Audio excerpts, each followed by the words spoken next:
Amen.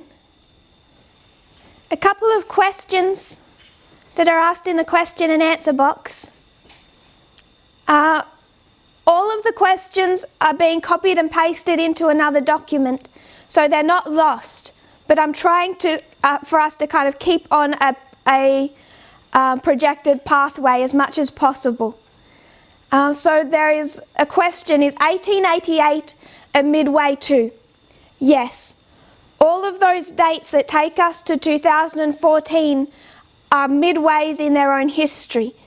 The reason I didn't speak about 1888 is it doesn't have the theme of a revolution in 1888 in the same way that the others do. So I wanted us to focus on revolutions. That's why I just chose these two dates, two witnesses: American Civil War, French Revolution. But 1888 is also a midway.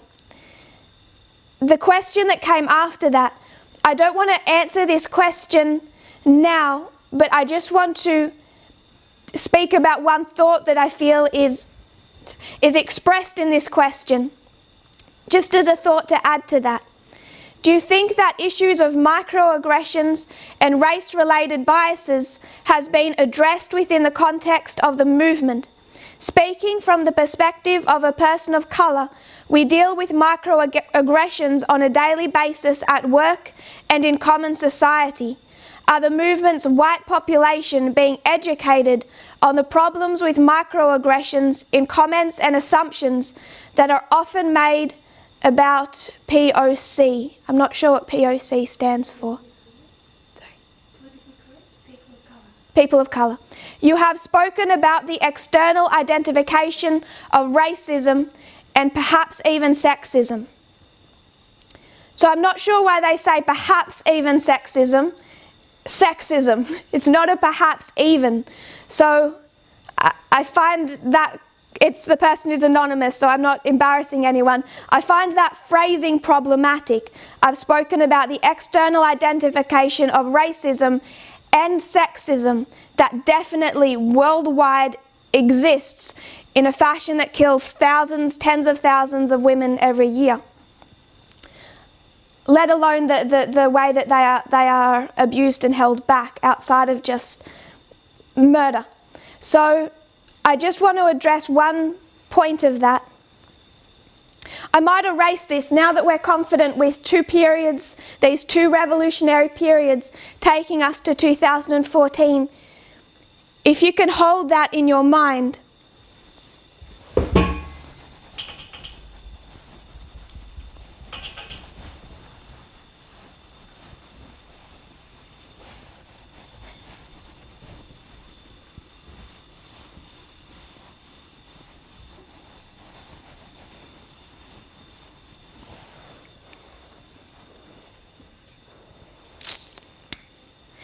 When we discussed racism and sexism and equality, what we did was we went back, we could go more complex, we could discuss about the movements that brought us to the time of the end and exist today, from the civil rights movement, second wave feminism, Stonewall. But originally the opening up of the Sunday law subject came from understanding a triple application.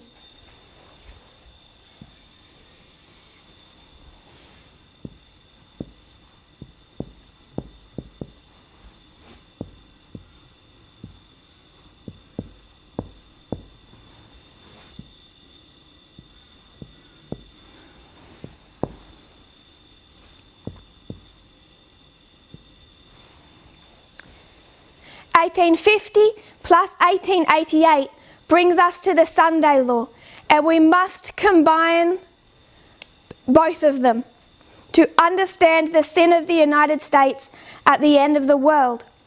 And then, because of the strong right-leaning bent that existed in the movement up until last year, we had to be quite emphatic and firm about with the words that we used. But there has been a major I'm going to say, twisting of that message that has caused some misdirection. I've tried to say this gently many times before, but I think with this question, not to answer the question directly, but I need to make that point, and I want us to have it in our minds as we go back into these studies. We are doing a literal to a symbolic application. 1850, there is a sin in the United States that relates to slavery.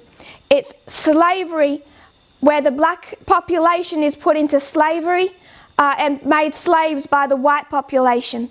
It's a black and white issue, and it exists in the United States.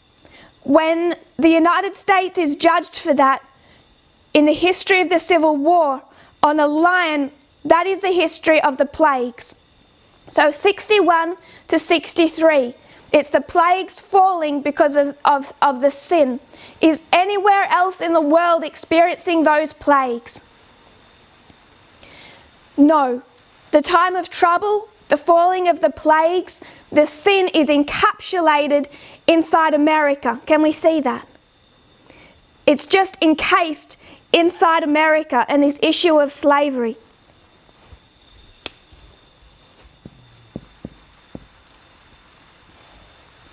When we come to 1888, what is the issue? In 1888, the issue is, as I said before, it's the Sunday law, but they also want an amendment to the Constitution.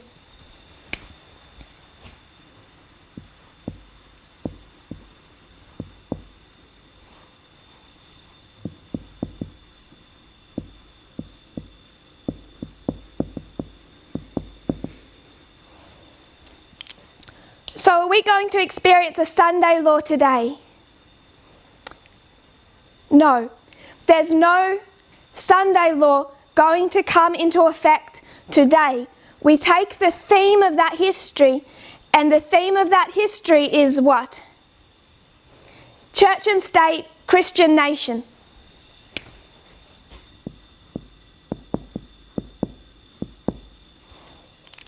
The 1850 history, the sin of America, was not this combination of church and state. That wasn't the sin that they were involved in.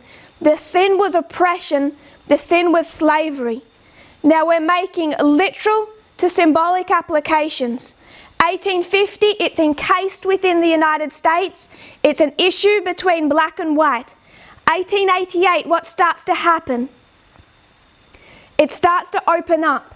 Now it's not just the United States. It's going to start there, but Ellen White says it's going to spread into other countries, particularly Europe. So 1850 closed. 1888 it starts to open up, becomes an issue of church and state. What happens in our own dispensation? It's worldwide. 1850 closed, 1888 open up. 144,000, it is worldwide. But there is no literal Sunday law in this history. The theme that we take from that is the coming together of church and state. There is no slavery in this issue. What is the theme? What was the issue down here? The core issue.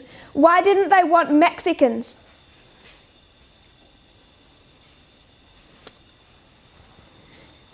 It's because they considered them interbred. There was those coming from South America, there was indigenous populations. There was European populations they didn't want. There was a mixing of the peoples happening in Mexico that when the United States annexed Texas, they said, we don't even want Mexico. You keep Mexico. We don't want to dilute our race. The issue is nationalism.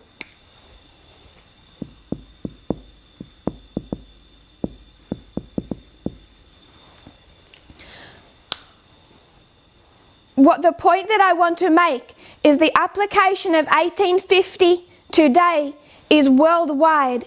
It is not condensed in the United States, and it is much, much broader than an issue between black and white. It is an issue of nationalism, and anyone can be nationalist.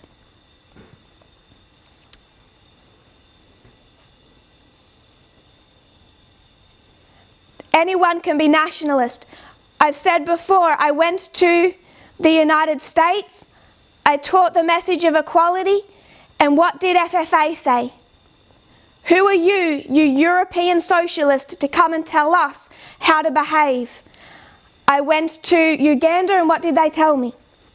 Who are you white colonialist Westerner, to come to our country and tell her how to behave? What's the equal issue in the United States and in Uganda, in America and in Africa?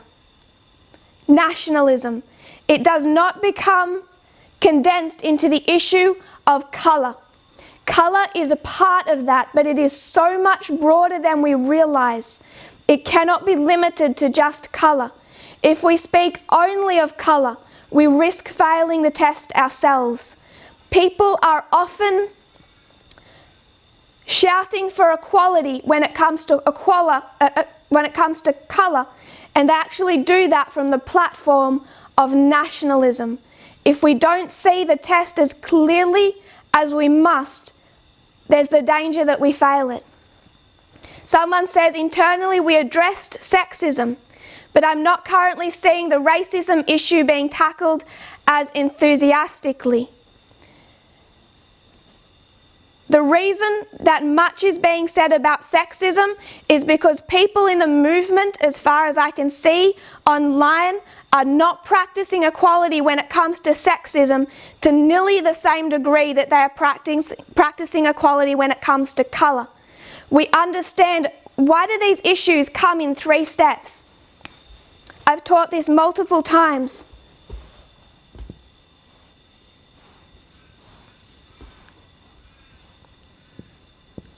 Racism, sexism, homophobia. Why are we targeting this one? Because people feel they understand this one while they don't. When people feel they understand this one, there's a sense they've passed the test because they can say Black Lives Matter. Martin Luther King was a sexist. One test comes after the other, it's harder than the other. And sexism is still being openly, overtly practiced in this movement, even by people who say Black Lives Matter. So I wanted to make the point. 1850 is enclosed in the United States. It's an issue between black and white.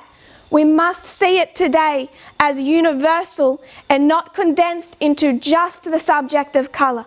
It is, but unless we can see our own nationalism, whatever colour we are, if we are black and we are in Africa, we face the same risk of failing that test than if we're white and in America.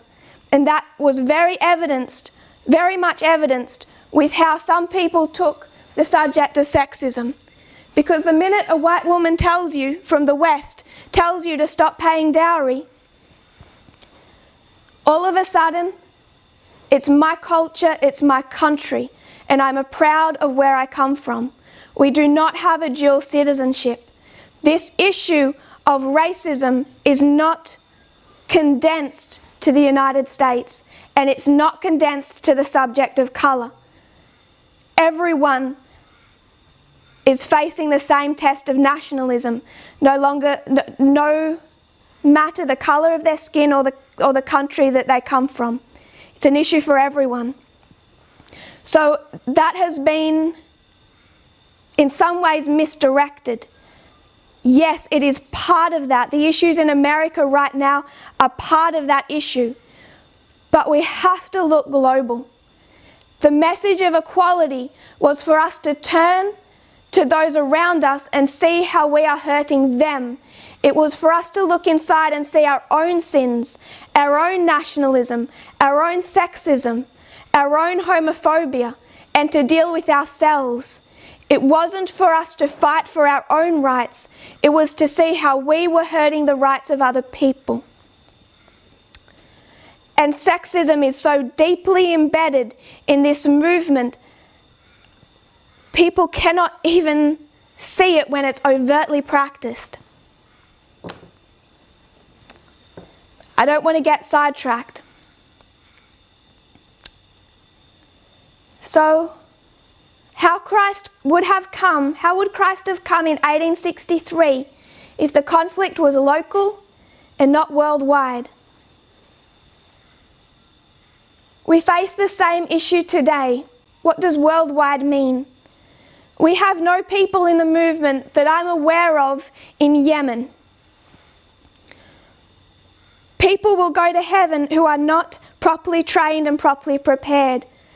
That's why we have such a heavy burden.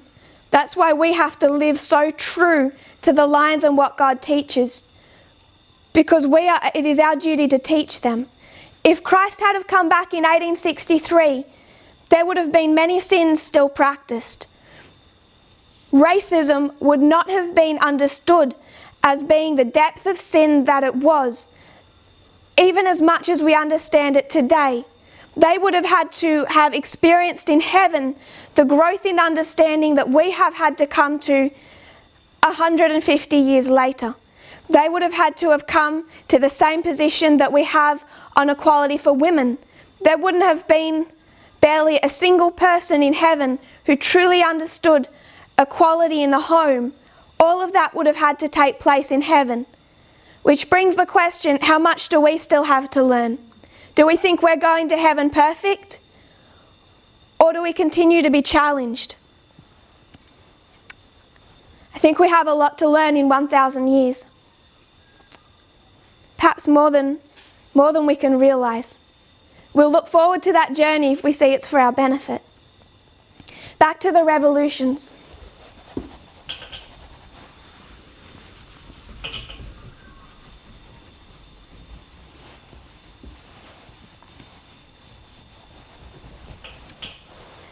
I don't want to go through all of these revolutions. There's charts done where they're easy to see, nicely drawn. Some very talented people have been helpful to us there and placed out those waymarks for us.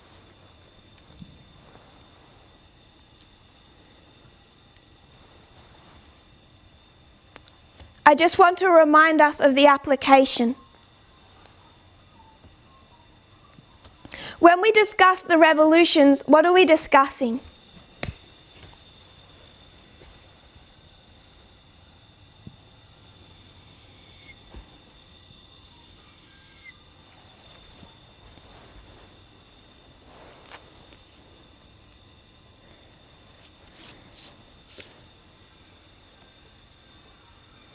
What are we discussing as we talk about the revolutions?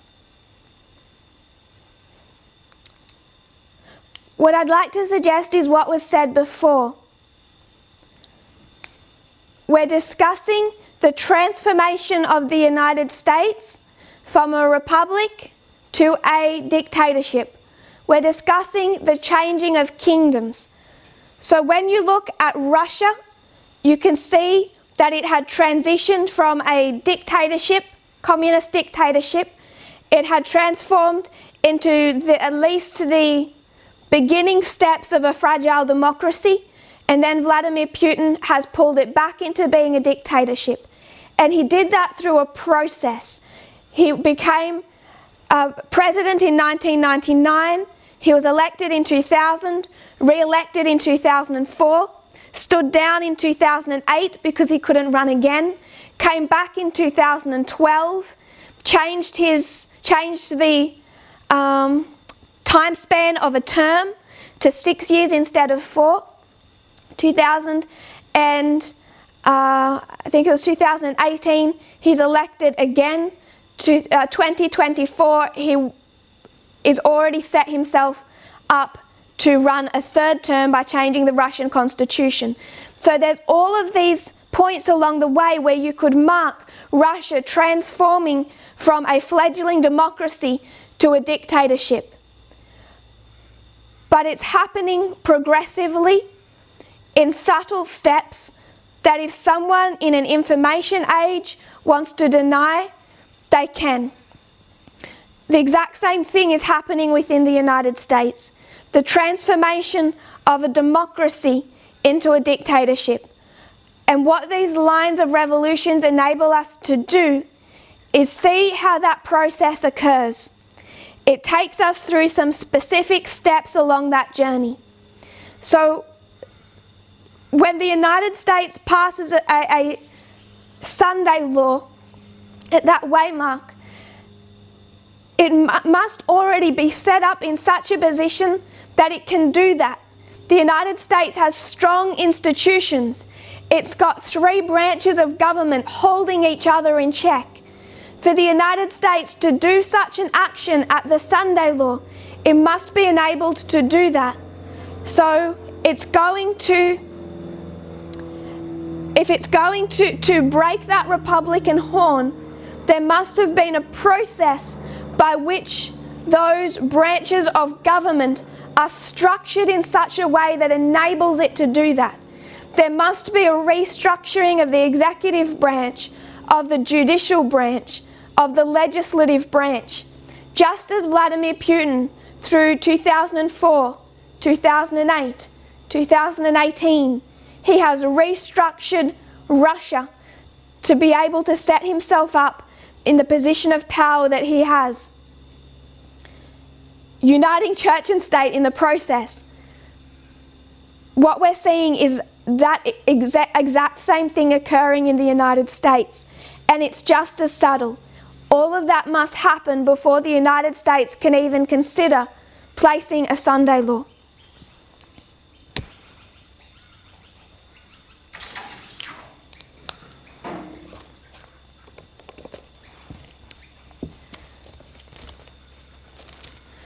So the best way to change a government, whether it's from a democratic government to a dictatorial government, or to change a dictatorial government to a democratic government, the usual way that occurs is through revolution or civil war. It's very hard to change the institutions of a country without that degree of activism and effort.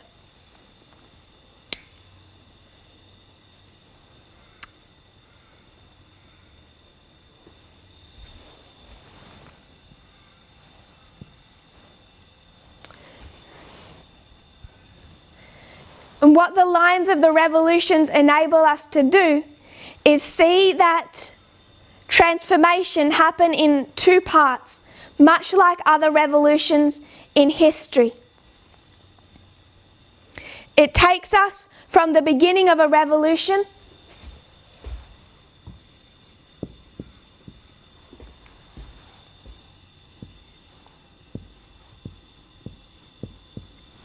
to its end.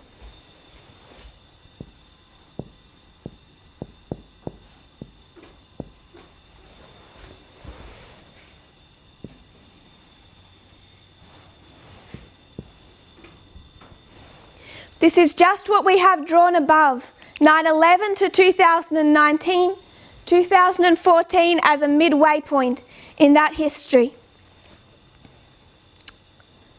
That's the history of a revolution as it's given to us in the American Civil War and the French Revolution. But then as we overlaid the German, the Russian, and the second application of the French, we identified that that was just one part of that history. That's the history by which the United States transforms from a democracy to a dictatorship.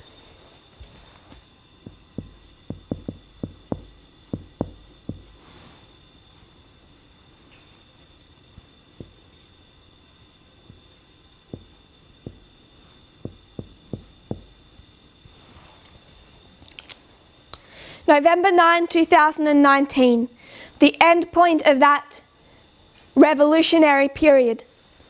Then we marked a period of quiet until 2020.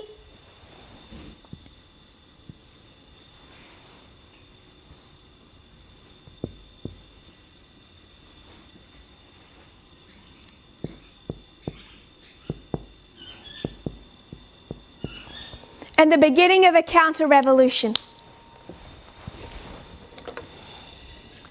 If we were to mark the other histories that we have connected with this, This is the French Revolution, the American Civil War. What takes us from this history is the German Revolution.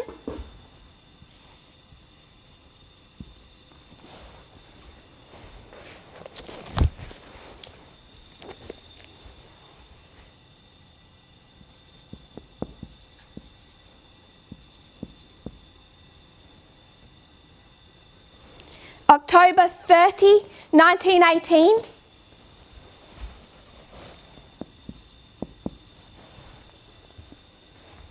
To November 9, 1918.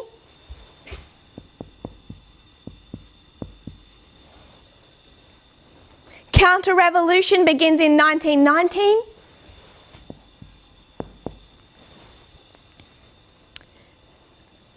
January ends in May 1919.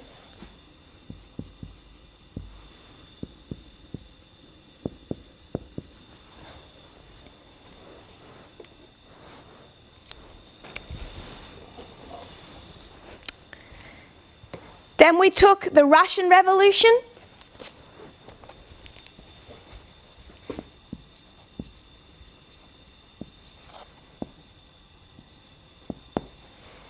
March 8, 1917.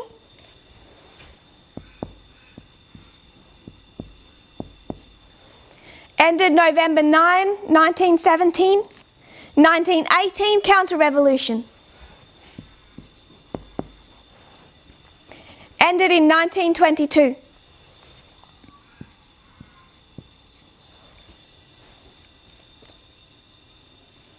Then we took the French Revolution,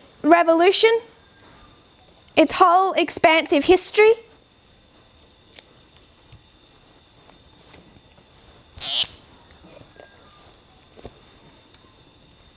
We took it from 1789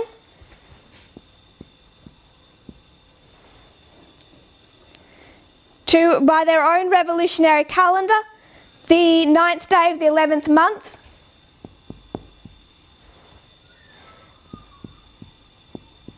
(1794), counter-revolution, 1795.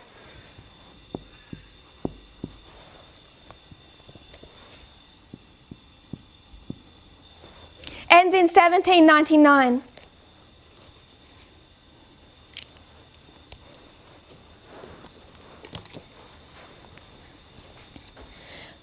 We used those histories to understand our own revolution, 9/11 to 2019, that overthrows the establishment, as many people would call it. And then the following year, there's a counter-revolution begins against this new establishment. So I have discussed, particularly it was in Australia, December of last year, in November and December. November and December of, that was last year. And then mostly early December. And then late December, early January in Kenya. There were presentations, a camp meeting done there, where we spoke about what happened between 9/11 and 2019. So I think a photo is being taken of that board work. I'm sorry, the colour doesn't show very well. So as we place where we are on the lines, I just want us to see we're in this time period. And it's covering these revolutions in a way that isn't really just one fixed dispensation. I'll let the photo be taken.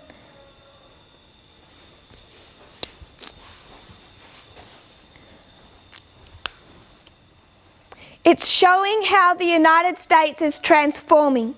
One way of showing this transformation of the United States. What does a dictatorship in the United States look like? How would you expect it to look like? If you think about Vladimir Putin, his people voted him into office. He has a very high popularity rating compared to most world leaders. It slipped a little, but it's still high. He wins his elections easily. Yes, there is voter fraud, but the fraud is there to enhance the degree by which he wins. Yes, he kills his political opponents. Yes, he silences them. But many Russians still believe in him as their democratically elected leader that they chose and want, that gives some glory back to Russia.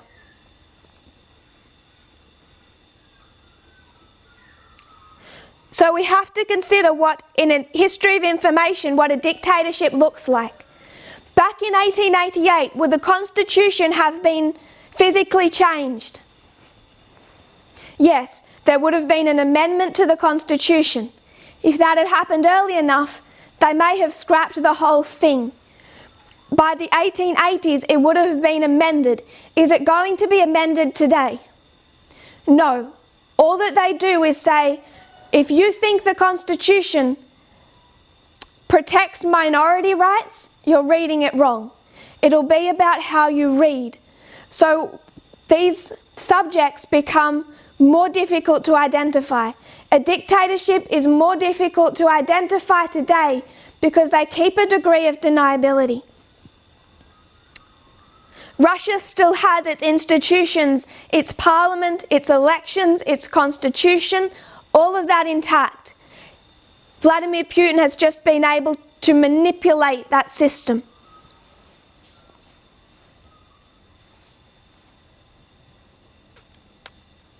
These lines mark the beginning of the process in the United States towards this system as beginning in 2001. I want us to think about why it would do that. What happens in 2001?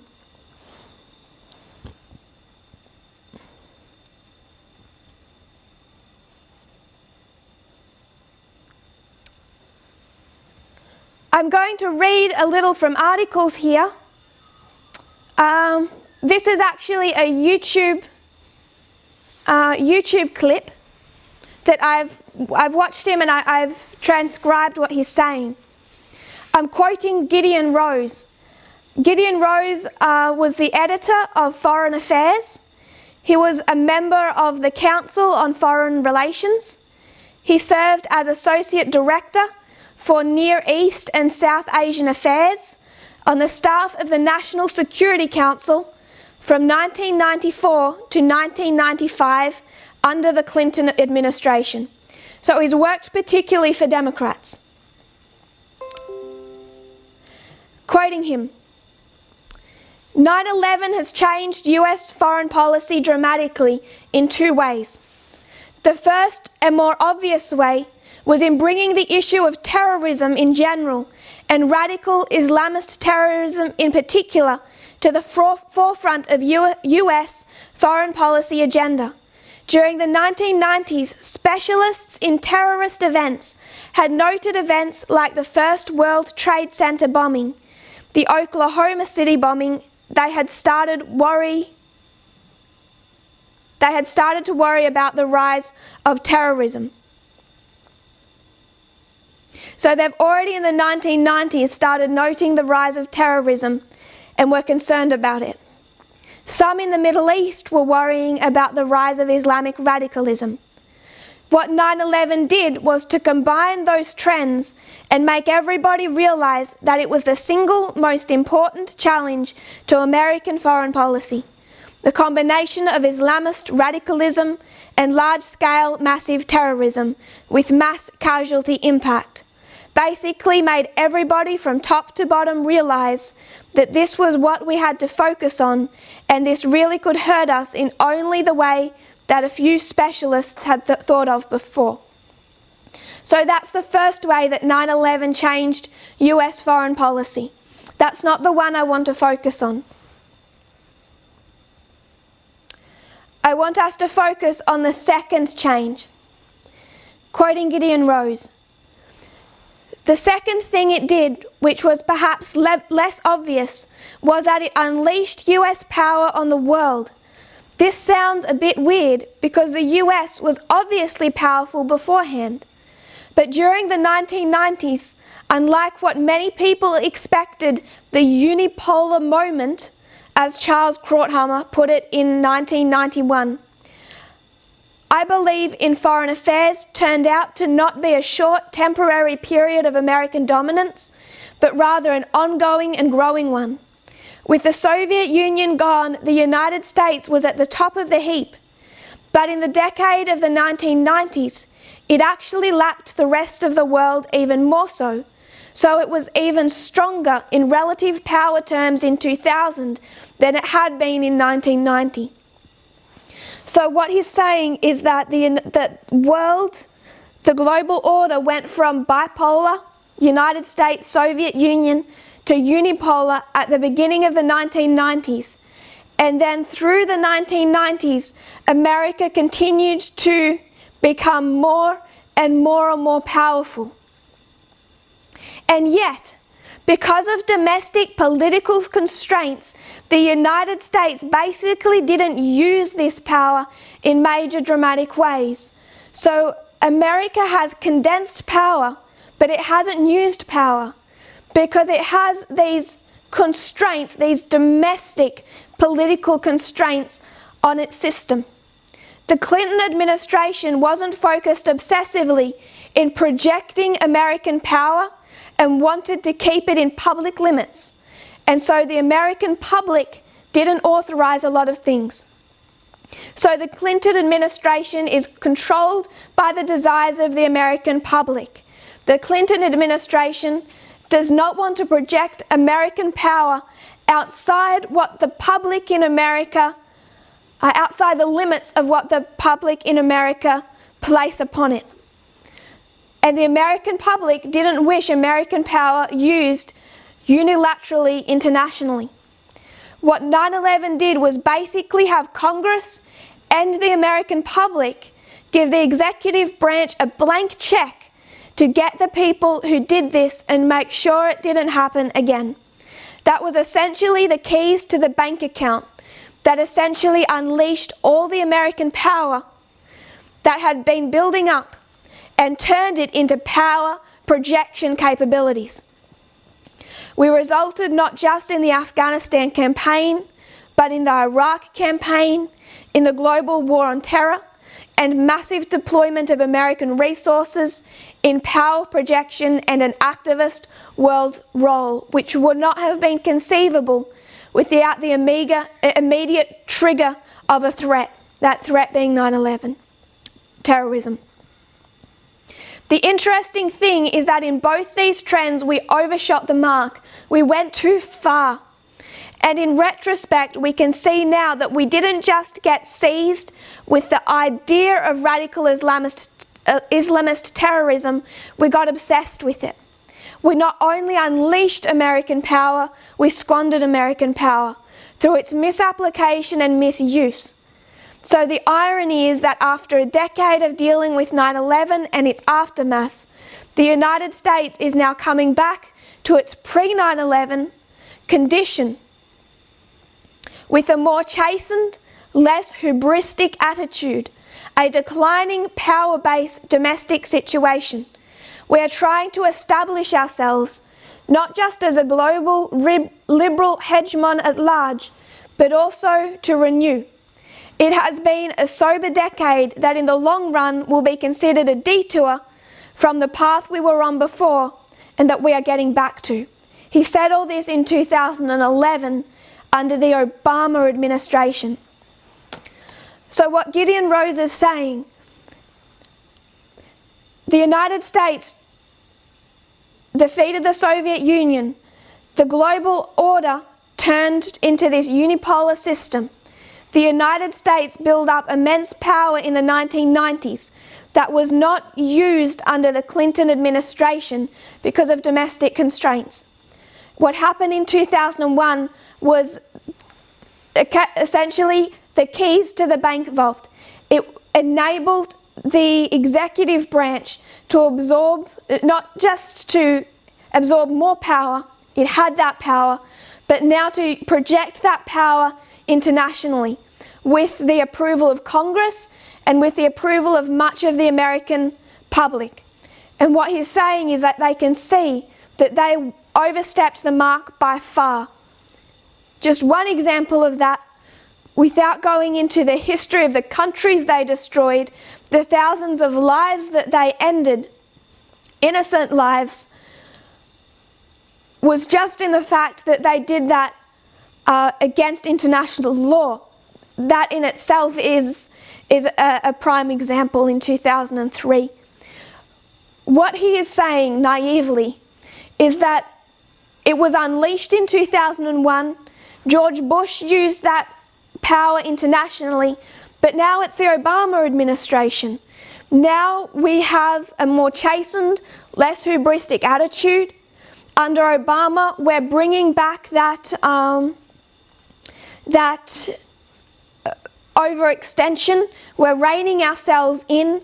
Essentially, we're becoming more globalist. We're working within an international system of law and order, not our own definition of law and order. His position on that in 2011, I want to suggest, was incorrect. It was not a small detour on the journey of the United States. George Bush was not that detour. Obama was that detour. Now we're back to that same power projection. We're now in the history of Donald Trump, 9 years after he made that claim.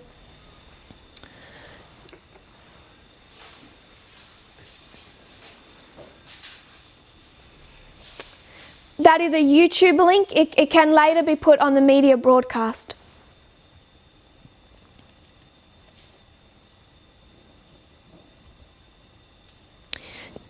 Not all of Congress and not all of the American public gave that blank check to the George Bush administration. I don't want to go through all of these for time, but I will just reference a couple of articles. There's an article by the New York Times in June of 2006.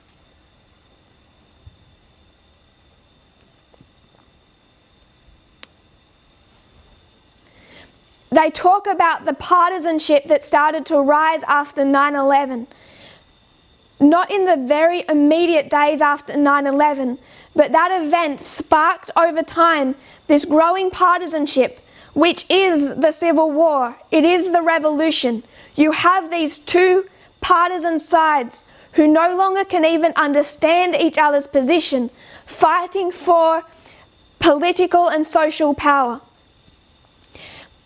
There's always been partisanship. It's existed for a long time, but it occurred after 9/11 in a special way. The divisions on the Iraq War escalated this partisanship to a degree not seen before. The US public was divided more by the Iraq War along party lines than they were for the war in Vietnam by far. So if you think the Vietnam War created a partisan divide, it was nothing to what the partisan divide was that occurred due to the Iraq War.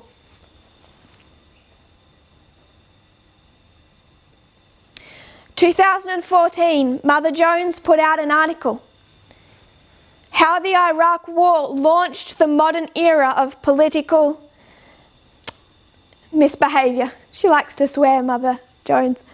There is no debate that the Iraq War was sold to the American public with a collection of claims that ended up being proved false. Iraq was said to have weapons of mass destruction. This was not the case. Advocates for the war insinuated that Saddam Hussein was colluding with Al-Qaeda and was somehow involved in the 9/11 attacks. That too was false. It was disinformation. It was a conspiracy theory. Yet many Americans and some of their leaders still believe this. Many Americans today, people worldwide today, still believe that Saddam Hussein was involved in 9/11. They've never let go of that disinformation.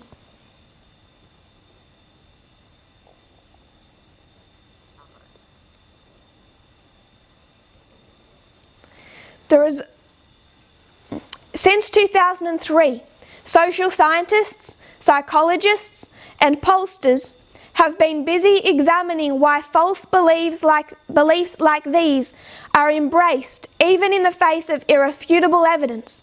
and what impact this sort of disinformation has on American political discourse. The resulting research shows that the Iraq War looks like an early version of a current phenomenon. They're speaking in 2014. The right wing rooting its stances in simple untruths about the world. See climate change. So here's a quick trip through some of the groundbreaking scholarship on how the Iraq War polarized the US public over the acceptance of basic facts. And then it goes into a study, pioneering study, into the effects of Fox News. What partisanship didn't have prior to 9/11 was such a popular channel as Fox News. It existed in 1996, but it particularly boomed in popularity in 2002. Prior to that time span, while you had partisanship, you did not have these channels promoting and sharing disinformation the way you did today. And the way Fox News took the Iraq War and these divisive issues in the United States drove this partisanship. I won't repeat that study for time.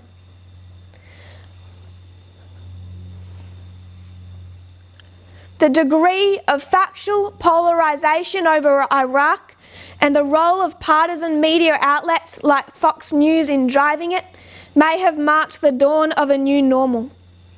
Political polarization has increased in the decade since the invasion. So it then goes through various studies that have been done that give evidence of all of this different partisanship and growth of disinformation. Once Americans become polarized over facts, it seems the damage is done. So that article itself is 6 years old, and I think we can see the results of that even today. So these revolutions, they mark the beginning of that civil war at 9/11, come to 2014, and it reaches a point where there's going to be a major swing in that revolution. One side is going to begin to win that war. 2019, you have the establishment of a dictatorship. So it depends on the lines that we use, because they show us different markers along this road of progression. Ipsos shows us the dictator arriving when? 2016. So Ipsos will say Republican horn broken, dictator in the United States in 2016. This study will show you dictator in the United States, breaking of the Republican horn, 2019. Another study will show you 2021. Another study will show you Sunday law. What it's marking is in 4 progressive steps the progression of the United States from a democracy to a dictatorship, and the markers along the way. We need to be able to divide those studies, look at them independently. Is it reasonable to say that the United States had a dictator in 2016? I believe yes. Donald Trump was a dictator the moment he arrived. He's restrained. 2019, is he a dictator? Yes, still restrained. 2021, yes, still restrained. All building up to the releasing of those restraints at the Sunday law. So 2014, one side particularly begins to have victory.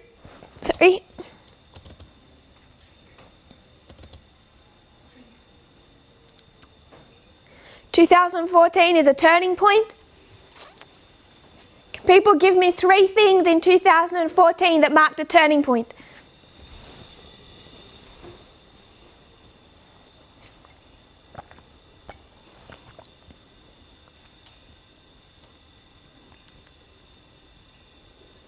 Three things in 2014. Republicans take the Senate, midterm elections. When they do that, what do they begin to do? there's something specific that they begin to do. Cambridge Analytica. Block Obama's judges. That was the work of who?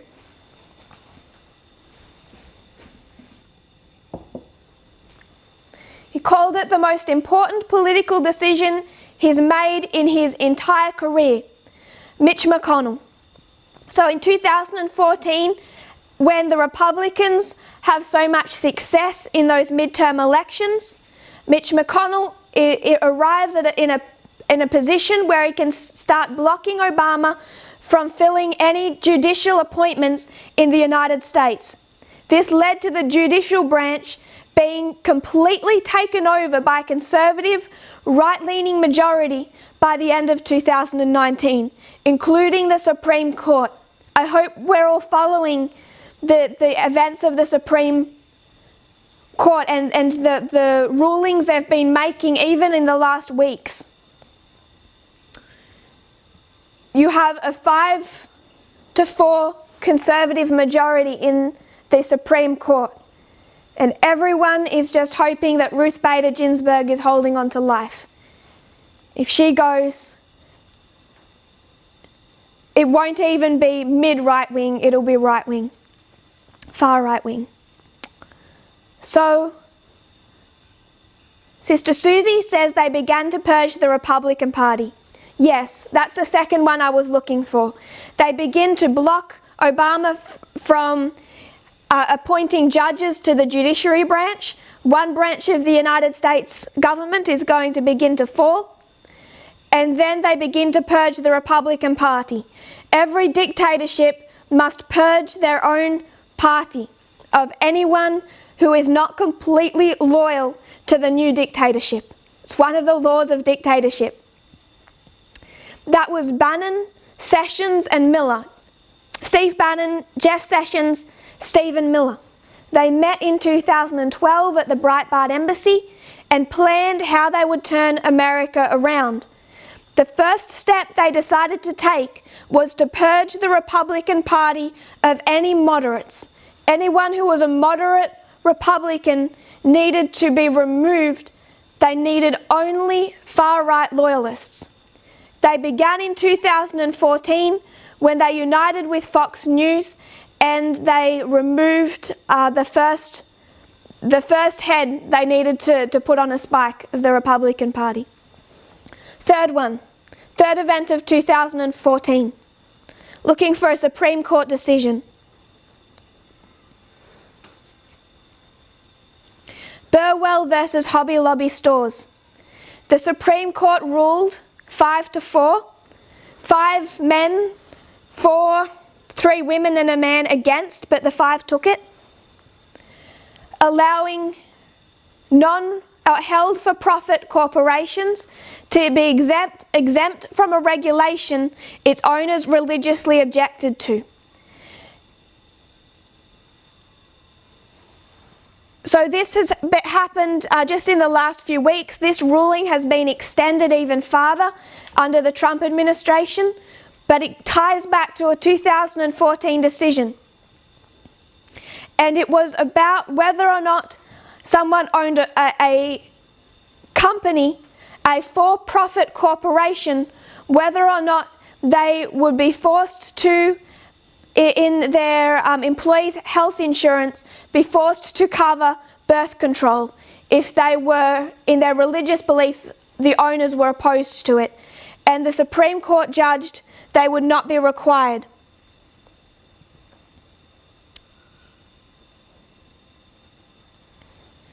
Quoting the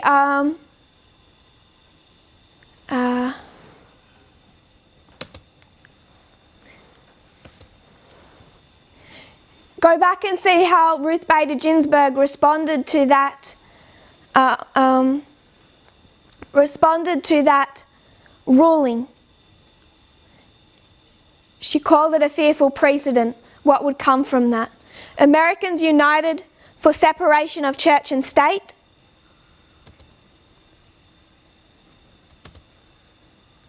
They say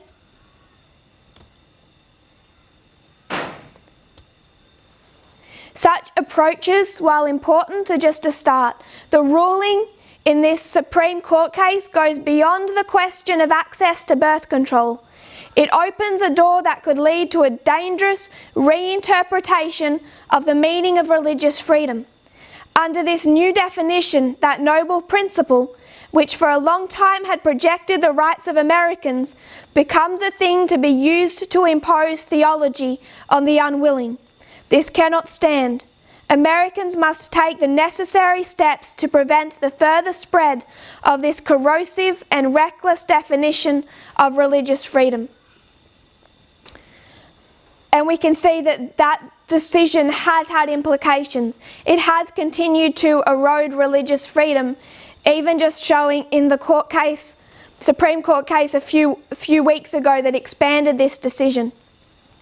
Again, Ruth Bader Ginsburg and I think Sotomayor both stood against that as well.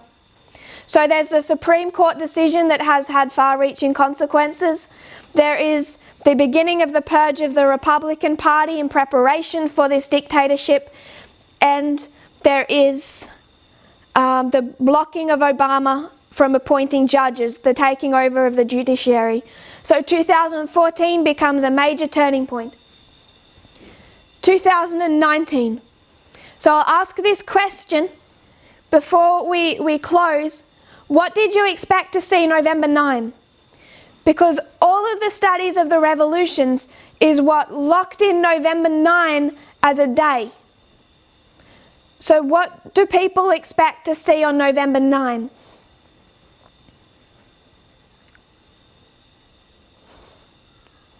What were many people expecting to see on the day?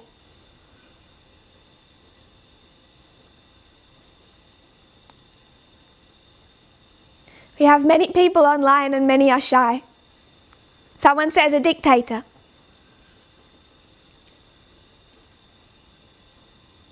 Not based on this study. Going back to your thoughts last year, if some of you thought that way. Putin taking more spheres of influence. Impeachment. Impeachment.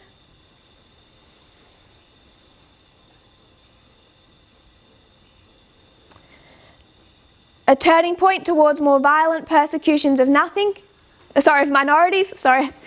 Sister David and Kathy Brown said nothing. Distracted me. Good for you. You understood the cross. Impeachment. The final overthrow of the Republican Party. Brother Vadim asked, do you speak of the day or the year? I'm speaking of the day. Nothing on the very day, an overturning.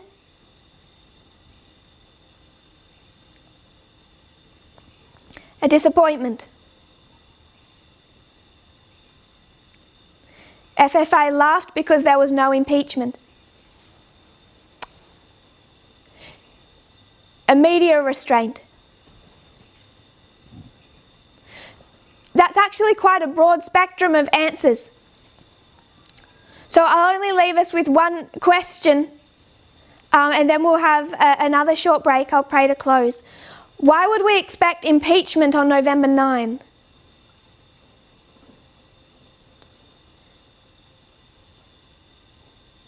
Because impeachment in 1868 did not happen on November 9. It took us to the year, not a date in the year.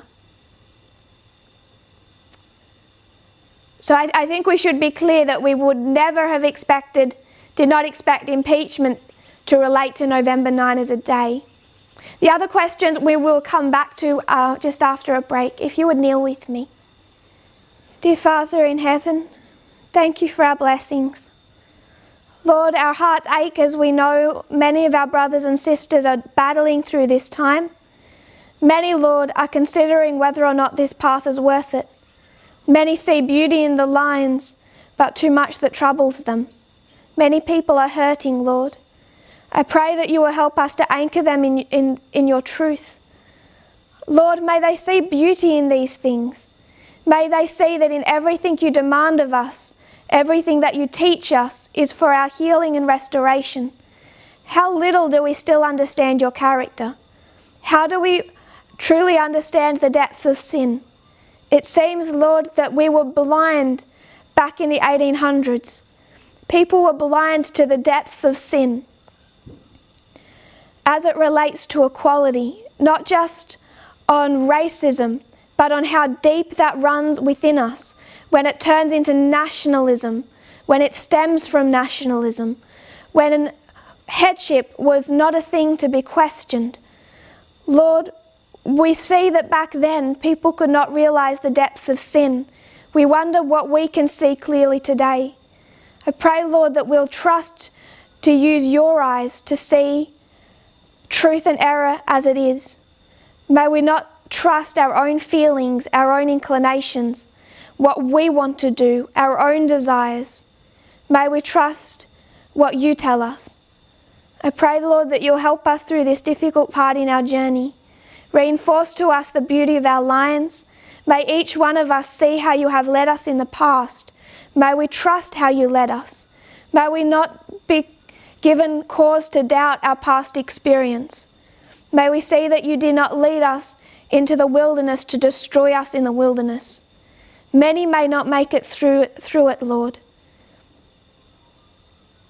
But we still desire everyone. We love every soul. So I pray for them. Please, Lord, do not let them go easily. I pray this in Jesus' name. Amen.